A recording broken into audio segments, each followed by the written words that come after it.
All right. That's your cue. Okay. Hello, everybody. Thank you for coming. It's a pleasure to present to you today. Okay, the one thing I will say, like some of this, it can get pretty I guess I was introduced, but Leona White, Executive Director of the CFM. I have actually been involved in cross-border work for musicians for almost 30 years. And we do it the laws have changed a little bit more in Canada, where they've become a little bit more lax. So there, we do not as much of that work as we once did, but my experience is on for both entry into Canada from anywhere else in the world and of course, entry into the U.S. For Canadian members or musicians, rather. In some spaces, it can get a little bit in depth. So I may periodically ask if people have questions as we do go throughout. You may forget at the end. So we'll see. We'll see how it goes. We'll see how it goes. Okay. And then if there are burning questions, then I might take some in between as well. Okay. All right. So, first of all, if you plan to perform in the United States, there are various work permit options. There are situations where you don't always require a work permit that has to be issued by a USCIS service center, and we will get into those after. Right now, I'm going to start with covering the various visas available to musicians who would require one for the work they're carrying out. So there is a P1 visa. This visa is for bands typically issued to bands which are internationally recognized. And again, actually, I'll back up to say that these are not, specific to Canadians. These are the visa classifications specific to artists, be they musicians or visual artists or dancers. It doesn't matter. Anybody in the arts, entertainment, and sports industries would fall under one of these visa categories, and it's applicable to anyone from across the world. Not just Canada. All right. So the P1, as I said, are typically internationally recognized groups. A P1 would not be issued to an individual. The P2 visa, which is the visa that the AFM or, AFM, CFM provides to artists. Which are members, is for it's actually quite wide in scope, and making it more accessible than some of the other visa classifications. It can, unlike the P1, it can be for soloists or groups or even large orchestras, and it will cover a musician at any stage of their career. So they do not have to prove international recognition and awards and etc. It really is, so it's designed for the emerging artist or the established artist. Usually we get we will get questions sometimes as to why do I have to be a member to get a visa. Well, you do and you don't. For the P2, you do because the USCIS has only authorized the AFM to petition on behalf of its members. Uh, so the only non-members that we are able to petition for are those which are deemed as essential supplemental support. So that would be your tour manager, your sound and light tech, if you have somebody that's going to be running your merch table, obviously other than the tour manager, then we can apply for those individuals, but they must be tied to a primary, artist beneficiary. So we can't just apply for, crew on their own. It has to be in tandem with bands. Or with an artist. P3s are also actually open to soloists and groups, but it is really intended for culturally unique type performance. So if it is, cultural music being performed in a, like in an arts and culture center, or, in a, um, it's like it's specific to a culture, and you're providing that music to for that, like Irish Highland dancing, and you're doing the tunes to that, or bagpipers, etc., etc. Um, and then the O1 is usually what, the dream, the dream visa, what artists tend to reach for, because it is typically approved for up to 3 years, and making it attractive because then you don't have to go through the visa application process every year. So with all of the P categories, they can only be valid for up to 1 year. Um, and they, yeah, again, they can only be up to 1 year, whereas the O is for up to 3 years, but it is specific to an individual only. So it would be, you would have your primary artist that is recognized, is internationally recognized, or otherwise, deemed an artist of exceptional ability. And sorry, so that would be that one artist. So I'm just gonna, pick out a name like, oh, I don't know, uh, Alanis Morissette, for instance, would be your, O1, and then her band would then fall under an O2, band, crew, anybody else would then fall under a supplemental worker visa. Okay. Um, okay, so moving on, what do you need? And so a P2, I've already covered this. It can be valid for up to a maximum of 1 year upon the submission of proof of confirmed engagements.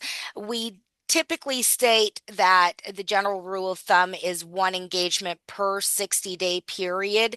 The gaps can potentially be a little bit longer than that, but if so, you would have to have a lot of dates, surrounding on either end. So we could not process a P2 for a year where you have one gig in January and one gig in December. You would have to have something in the middle to fill it in. Although, for conferences, you typically, a music conference or a bona fide showcase opportunity, typically you do not require a visa. But sometimes those engagements can help, fill the middle gap. So where if you are trying to apply for a visa, I would say even those that will qualify under a B1 visitor status could help act as a filler. Okay. Any questions at this point in time? I am going to get into fees and such. We're good? Okay.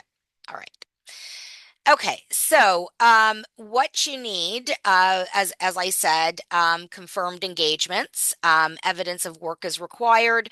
That evidence must be presented in the form of a contract or a letter of agreement in between the employer and the venue.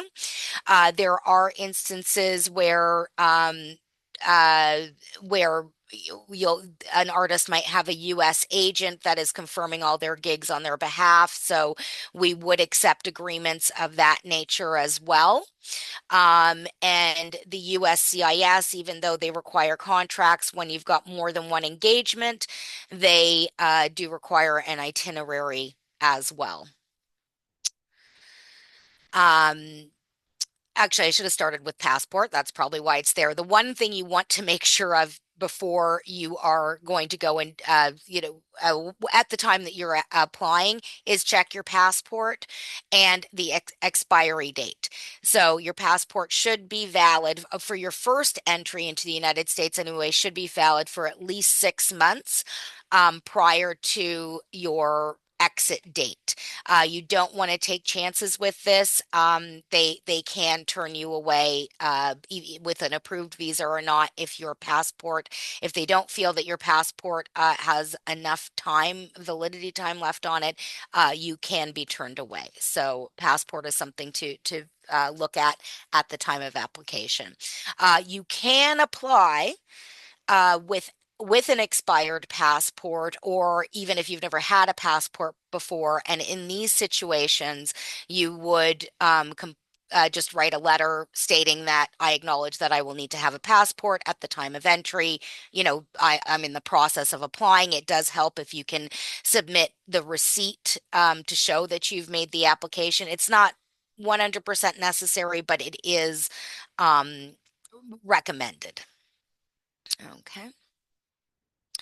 I have touched on membership already. As I said, we are only able, the AFM is only able, authorized to petition on behalf of its members. What I will say though, although we're more known for providing the P2, our New York headquarters is involved in the process of the P1, P3, and O visa classifications as a recognized peer consultant with the USCIS. So whether you're applying, a Canadian is applying like through for a P2 through us or not, your file as a musician does end up on an AFM desk somewhere prior to approval. Fees. Now, this is you obviously one of the big ones. And so the fee for the P2 is $510. The reason that the P2s are 510 is because as a trade union petitioner, we were granted that. That fee. And as are other not-for-profits, we're not the only entity that can that has this fee available to us at 510.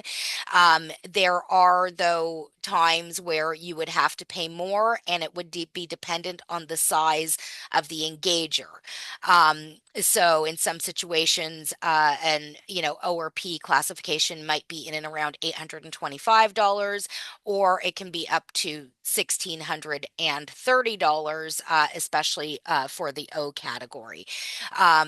So again, it really it can depend on either the employer or the petitioner status. So for us, even if you did have an engagement with at Madison Square Gardens, or the Lincoln Center for the Performing Arts, what have you, which would be a large, obviously a large venue that would lean that where that $1,600 fee would be applicable with the AFM as your petitioner, it would still only be 510.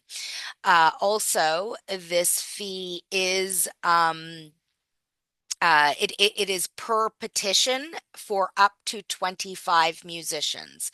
So it is not a per musician slash member cost. It is a per petition covering a group or one individual. Okay, one individual to a group. The AFM does have an administration fee, and it is, as it states right there in the middle paragraph, is $125 for standard processing, $150 for premium, and that covers the first musician. And then there are 25, and it's $25 per additional person thereafter, and it is the same administrative fee structure for if you are adding crew, so the supplemental worker visas. And yeah, and depending on, and for O's, P1s and P3s, depending on who is providing your service, what, immigration attorney or visa service agent, or at some points, it's actually the venue that will petition on behalf of the artist that they're engaging. So fees, those administrative fees can range on the very low end from about $1,500 to as high as $10,000. But it also, these are ballpark figures because it depends on how many people you have in your band and how complex your petition is going to be to complete for them. Okay.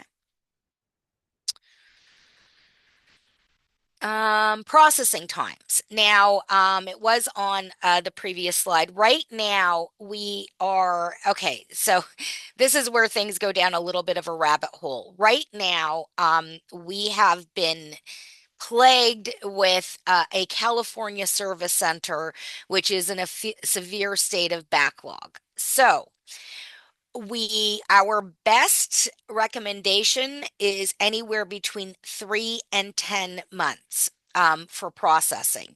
We are obligated now, and this is a recent change. We used to be able to file directly with either service center, depending on where, engagements took place. Sometimes at other times it was Vermont because that's where we're headquartered in New York. So Vermont is our service center. However, they threw all that out about a year ago, and we now have to file through through their Texas service center branch, which appears to us to be nothing but a sorting and mailing house, because the petition is received in Texas, and then Texas decides whether a file is going to go to California or Vermont. If your file ends up in California, it will be approved within three months. Sorry, yeah, within 3 months or less. If it ends up in California, it will be probably closer to 10 months. And so we have, I don't want to go too much down the lobbying rabbit hole because that would be a whole other webinar, but our lobbying group has had meetings with the USCIS ombudsman, the USCIS directors and officials to try and get over this hurdle with California. We've had the conversations. We have not yet seen improvement. And so we do continue to work towards that. I just don't want anybody under the impression that we are accepting this lying down. We are continually advocating for improvements from USCIS, which interestingly were promised to us when they increased the fees in April of last year. At any rate, this is the reality as it is today. Now, to avoid a 10-month processing time, well, actually, I should back up. So we submit the petitions. They are sorted to either California or Vermont. We will know within 30 days after your file is received whether the file is in California or Vermont. The artists are notified immediately as soon as we get the information. Then there is an email update sent to each artist to let them know where their file is and what their options are. In order to avoid 10 months, if your file does end up in California, then you would have to pay the premium processing fee, which is like basically, taking a kidney, giving them a kidney because it's an additional $2,805 US. And again, it can be submitted after the fact to bump your file from standard processing to premium processing. Or you could just file premium processing at the outset. Any file submitted with less than 90 days, we would highly recommend the premium processing fee, so you can be assured that you're going to be approved in time. We do, again, we will allow, we will go ahead and submit petitions without the premium fee, but we notify everybody again that if it ends up in California, they need to be prepared to pay that fee, and at the time we're filing is really when you need to make that decision, whether you're going to be impacted by the California backlogs or not. All right.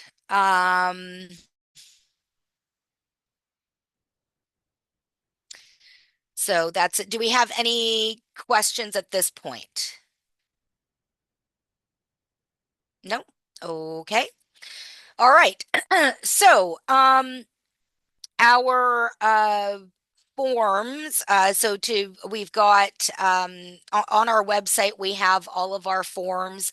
We provide a very extensive, actually, I skipped ahead. I should go here.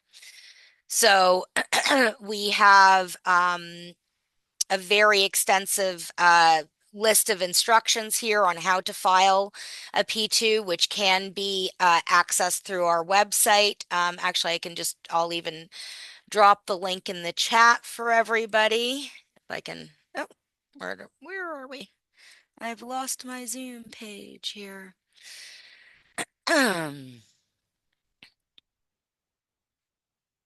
Okay.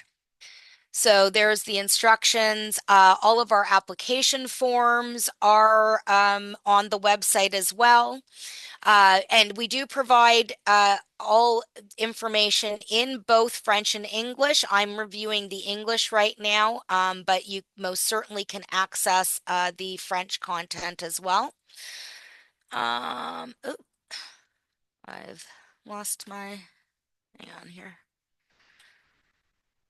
Sorry, folks, I've lost my page. Stop sharing there for a second. Ah, here we go. Okay.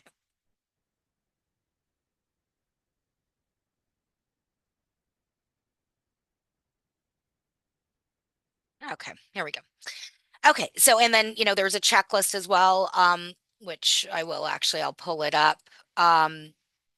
So you can go through right before you send off your package. We've got it laid out so you can make sure that you've got everything before sending it off to us. And it's very important that we receive a complete package because we cannot start the submission to USCIS unless the file is complete. So we can't express enough how important it is to make sure that it's a complete package. So we've tried to provide you with all the tools to make to give you the most successful most chances for a successful application process, which is smooth and hopefully worry-free. Although definitely for first-time applicants, there is a lot of nail biting and it is a stressful process. We do understand and we do our best to make it as, painless as possible for musicians. I just want to make sure I covered everything here. I did. Okay. So, unpaid performances. Well, actually, it's really what I want to actually get across here is that even if you're not being paid for a performance, sometimes you still require a visa if it's deemed to be a professional engagement. So when let's say there's a cafe that allows musicians to come sit in a corner and a singer-songwriter to sit and play, they're not going to pay the artist, but they'll give them the space and the opportunity, and hopefully the artist would get tips. If that's, I'm just setting up a situation that I know happens all too often. Even though that artist is not being paid, they're using their professional tool of trade. They are in they are in a commercial venue, and potentially that venue is reaping benefit from the musical performance. Maybe that person will stay and have an extra drink or a coffee or a muffin or what have you because they're enjoying the music. So even if the artist isn't making money, if there is the potential that somebody is making money in connection with that with that performance, then it would require a visa. Okay. So now things like that are described here for showcasing. We do provide support letters which help ease the entry. You don't always need one, but it most definitely helps make things quicker across the border when you do have a letter that is endorsing you from the AFM and supporting that you are going in to the United States legally and do not require a work permit in this instance. Because again, when you're traveling with your instruments and you're a professional musician, then you are flagged as going in to potentially be performing and for payment, and they would be looking for a work permit. So the situations are here that qualify for B1, which means there's no fee. Actually, I should explain that. It's an application process with us. There is no like USCIS processing fee, and we can turn these around within about 7 business days. So, what you would need, or sorry, what qualifies is an engagement that is closed to the general public for industry professionals only, or free public performances. So, there's sometimes parks that cities will put on events in parks that will have musical performance, which are free to the public. That would qualify. If it's a Canadian government event that just happens to be taking place in the United States. Um, and for music camps, workshops, and programs at educational institutions. So while usually you cannot be compensated for these types of performance, when it is a music camp, workshop, or educational institution that you're providing a musical service for a limited amount of time. Like this would not be a year-long visa. It'd be, we're talking, up to 2 weeks, maybe a month max, but that would have to have some pretty interesting, it would have to we'd have to review the circumstances, especially if you're going to go beyond 2 weeks. So at any rate, so for those situations, an artist may receive a small fee or honorarium, which is viewed to help offset their travel and other expenses while they're carrying out that work. Recording and songwriting. So if you are going into the United States to record your own album, then and or for songwriting collaborations with another artist, and you are not going to be doing any other performance, then you should be able to gain entry for those purposes without requiring an actual work visa. Canadian citizens are allowed to visit the United States for up to 6 months in any given year. It can be 6 months in one chunk of time, 6 months straight. It could be 2 months here, 2 months there, a few weeks here, a few weeks there. So, but you'd get up to 6 months within one singular 365-day period. Okay. I did cover eligibility already. Oh, actually, what I did not touch on, I apologize, is that even if there's no compensation, but you are provided accommodations, meals, flights, conference badges that might be deemed compensation by USCIS. So those situations we review on a case-by-case basis and advise you as to the best course of action. Because anything that you are being provided in exchange for your performance is deemed compensation, even if it's not, cash in hand, so to speak.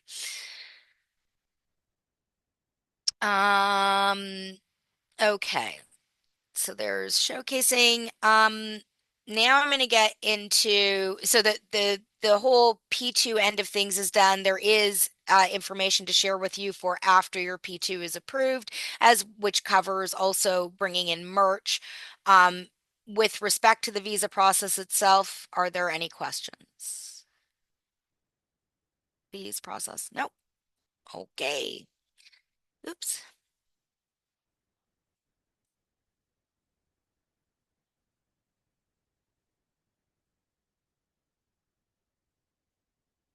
Okay. Oh, I did not get into adding gigs.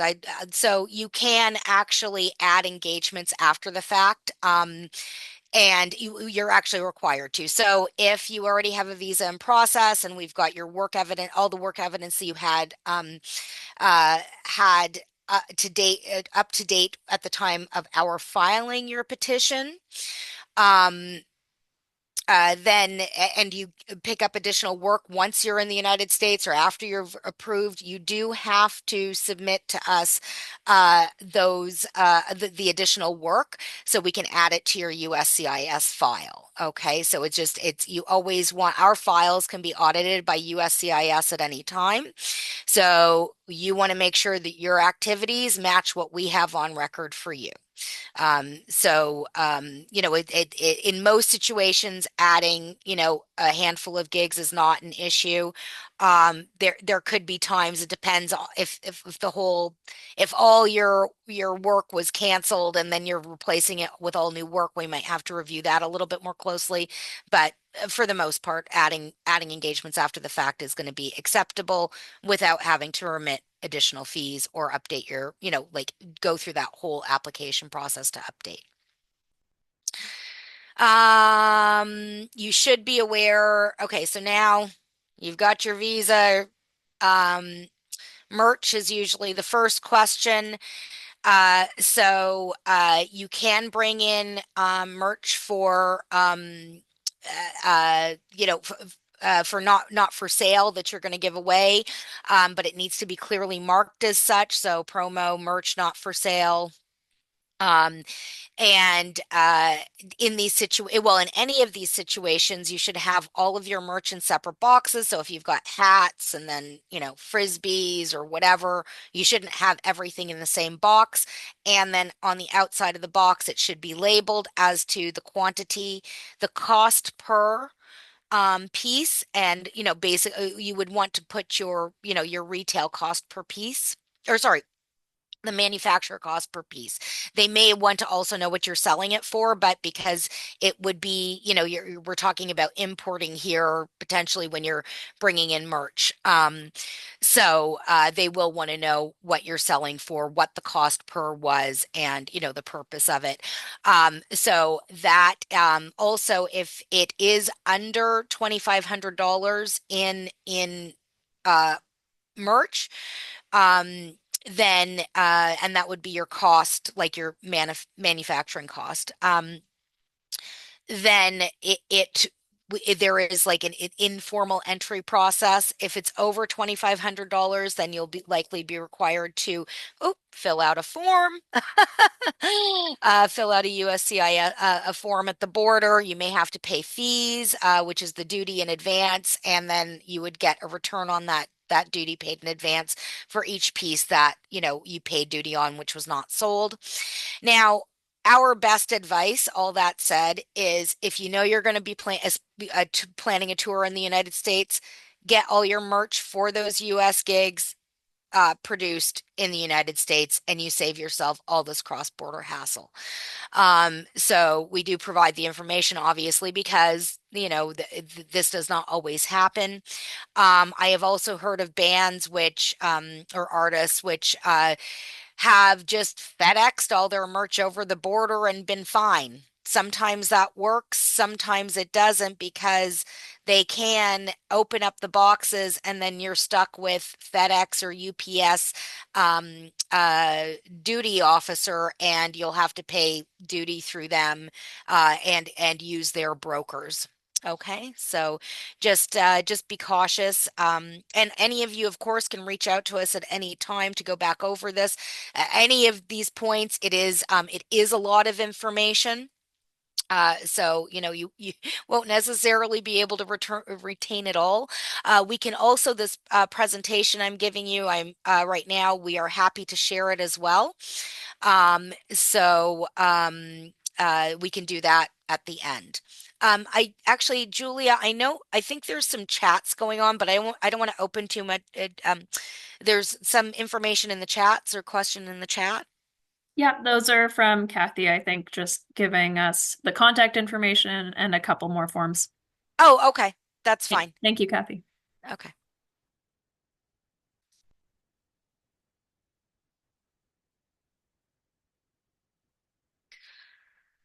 Okay. So, I guess we'll go to well, instruments and gear. We'll go there next. We do have okay, so there's a few things. Um it is recommended that you get an that you apply for an ATA carnet for to cover your instruments and gear, especially if you're going in with a lot. If it's just one instrument, I mean, you're probably okay, but it wouldn't be a bad idea. I've heard of uh, instrument passports before. That information, I don't have information on instrument passports. I do know it's a thing though. So, and I believe that, that works just fine for musicians, especially when you're traveling, with only one piece. But for bands, we would recommend that you would complete the carnet, um, and and it is good for a year, so it can be tied to your visa. What this does is when you're entering with all your gear, you show it to the border officer, and then they are assured that all the merchandise or all the equipment and that you are entering the United States with, you will also be leaving with, that you're not bringing anything in for import or sale. And so that is why it is recommended.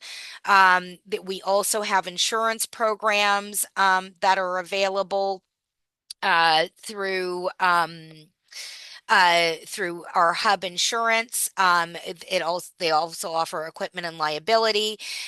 So that information is on our website. It is I'll just pull it up here for you so you can look at it as I talk. But it is recommended, especially when you're touring, that your equipment is insured. Anything can happen to it. It can be damaged. It can be, lost, stolen. You never know. And so it is better to have that equipment insured. Also, a homeowner's insurance would not necessarily cover or well, actually does not cover professional tools of trade. If you play a guitar as a hobby, on holidays with your family, and you're not a professional musician, yes, a homeowner's insurance would extend to that equipment, but not when it is a professional tool of trade.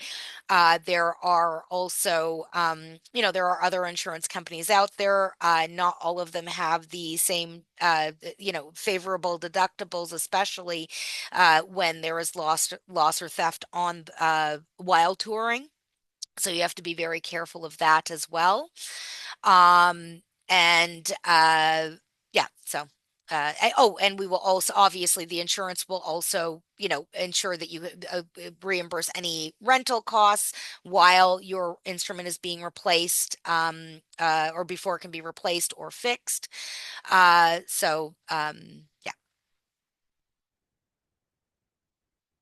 And where are we now? I just went back to this. Okay. Hmm. And taxes. Okay. So, we have I'll drop the pocket guide here in that we recommend to artists, that you just look at it, because there are various state taxes as well. So some states are going to have state withholding tax. Sometimes it's a federal withholding tax. When you get into larger venues, you are definitely going to be faced with a directed withholding, potentially by an engager, if you do not have what's called a central withholding agreement. So we can refer you to accountants that can provide that service of obtaining a central withholding agreement. However, it's specific typically to larger entourages that go into the United States frequently. Now, if you happen upon a situation like this where the engager has been issued a directed withholding letter by the IRS. And the thing is, they get these letters because they're known to the IRS to engage foreign workers. So this has happened. They don't know that you're coming specifically. They just know that the engager and that they have foreign workers coming in, and the IRS wants to make sure that those taxes are paid. So the engager would then have to withhold 30% of the promised compensation, which would be issued to the IRS. You should receive a letter, some sort of form or letter that confirms that these monies were withheld, and then you would apply to the IRS after, well, not apply, you would file a return to with the with the IRS, so you can have those monies reimbursed, unless you have astronomical earnings in the United States.